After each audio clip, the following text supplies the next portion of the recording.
Bienvenue pour vivre cet instant des paroles de la vie éternelle avec Marc Joseph. Aujourd'hui, nous sommes le 14, oui, le 14 janvier 2025.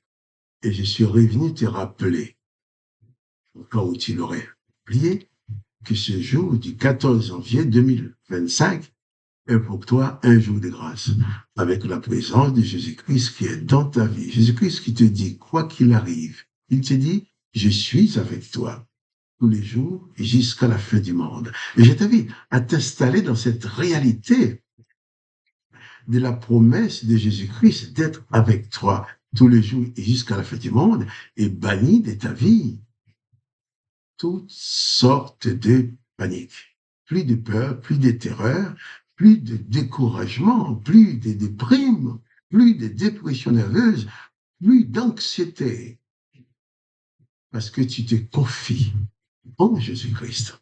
Et Jésus-Christ te donne ta parole, il est avec toi, et en plus il dit, tout pouvoir lui a été donné. Tout pouvoir, pas un pouvoir, mais tout pouvoir lui a été donné dans les cieux et sur la terre. Donc Jésus-Christ est capable de tout faire dans ta vie. Je ne connais pas les gens que tu vas rencontrer aujourd'hui.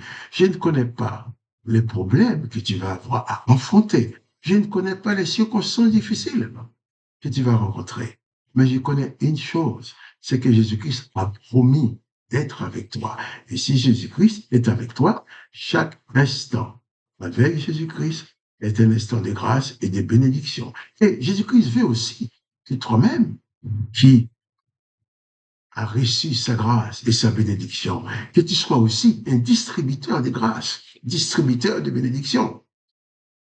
Comme nous avons parlé hier, j'avais dit hier que Jésus-Christ ne te demandera jamais de maudire, de tuer, de faire du mal à quelqu'un, quelles que soient les circonstances. Mais Jésus-Christ veut que toi-même, tu sois comme lui, un promoteur de la grâce. Au point que même celui qui t'a trahi, qui t'a régné, celui qui t'a tourné le dos quand tu étais en détresse, que tu puisses continuer à l'aimer et que tu puisses saisir toutes les occasions possibles pour lui faire du bien.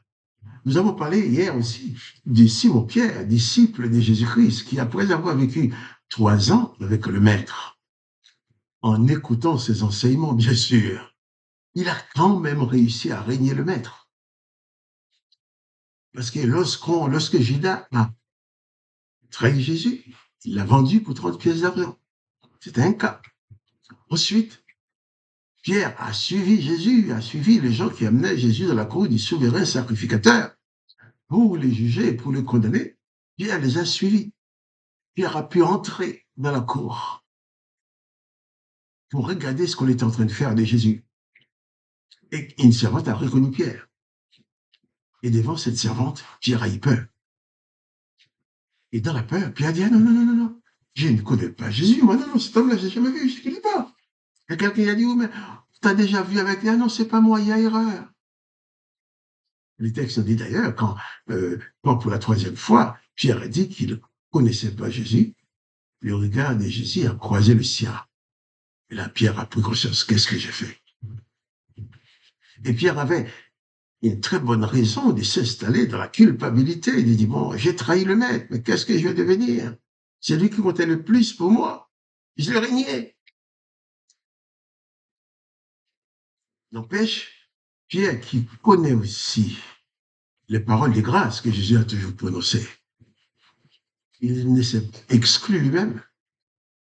Car souvent, quand on commet une erreur, on a tendance à s'exclure soi-même. Dit, bon, j'ai fait quelque chose de mal, alors je n'ose même plus prier. Non, si c'est ton quand même, si tu as fait quelque chose de mal, va vers Jésus-Christ.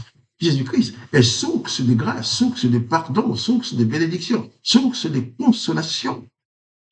Au lieu d'être jugé, d'être condamné, Jésus-Christ va te pardonner et il va consoler ton âme qui est blessée par le regret et le remords de ce que tu as fait. Et c'est ce que Jésus-Christ a fait pour Pierre. Après la résurrection,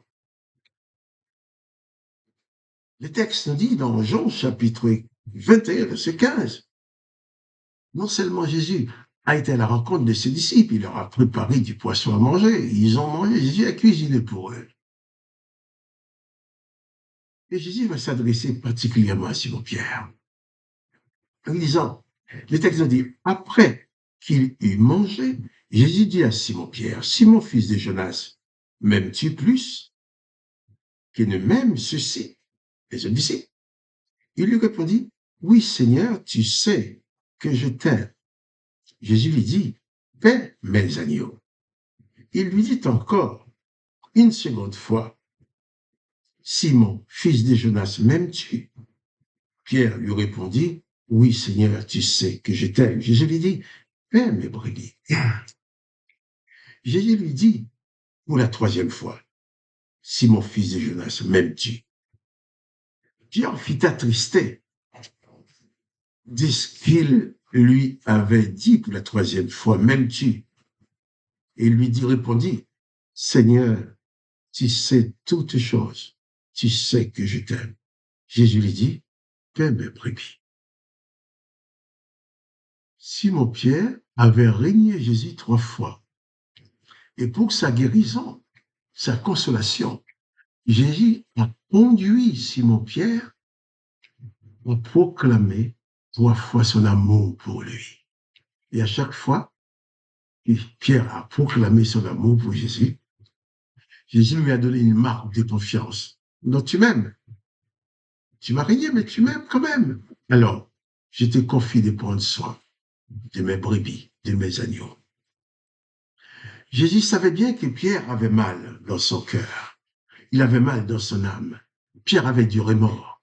Il se disait, mais quand je pense comme j'aime le maître et puis je réussis à le régner parce que la situation était difficile. Jésus a tout fait pour consoler Pierre. Je pense, n'importe qui d'entre nous, quelqu'un qui nous aurait régné, on va le voir. Bon, même si on ne va pas lui cogner dessus, on va peut-être pas l'insulter, on va pas lui faire du mal, mais on va l'ignorer, on va dire, celui-là, c'est pas un ami, on ne peut pas compter sur lui. Quand il m'a vu en détresse, il a dit qu'il ne me connaissait pas, il m'a trahi, ce n'est pas un vrai ami, je ne veux pas être celui-là, il ne ferai jamais confiance. Mais Jésus, non seulement a accordé sa grâce à Pierre, il a pardonné à Pierre, il l'a aussi fait confiance en disant, eh bien, oui, tu m'aimes alors, paie mes agneaux, paie mes brebis. Ça veut dire que Jésus ne nous demande de rejeter personne. En Jésus-Christ, si tu es disciple de Jésus-Christ, tu ne dois rejeter personne. Aussi méprisable que cette personne soit aux yeux des autres, mais à tes yeux à toi, tu ne dois trouver personne de méprisable. Qu'à chaque homme, chaque femme, c'est une âme que Jésus-Christ veut sauver. Si tu es disciple de Jésus-Christ, tu agiras avec les autres, comme Jésus a agi avec Pierre. Pierre, tu m'as trahi. Pierre, tu m'as régné. M'aimes-tu? Alors, je te fais confiance. Jésus-Christ ne tue pas celui qui le règne, celui qui le trahit. Jésus-Christ ne tue pas celui qui parle mal de lui. Au contraire, il lui dit quand même, viens à moi. Viens à moi, je veux te pardonner. Au point que même ceux qui ont tué Jésus, Jésus va dire, sur la croix, moi, Père, pardonne-leur. Le pardon, la grâce. Et plus encore même la confiance. Tu vas dire, mais je pardonne à cet homme-là, mais je ne ferai jamais confiance. Jésus-Christ pardonne à Pierre et il lui confie la mission de s'occuper de ses brebis, de ses agneaux. Alors, toi aussi, sois comme Jésus-Christ. Pardonne à cette personne qui t'a trahi. Pardonne à cet homme, à cette femme qui t'a été infidèle. Pardonne à cette personne qui ne t'a pas secouru lorsque tu étais dans le besoin. Pardonne à cette personne qui a parlé mal de toi. Pardonne à cette personne qui t'a fait souffrir.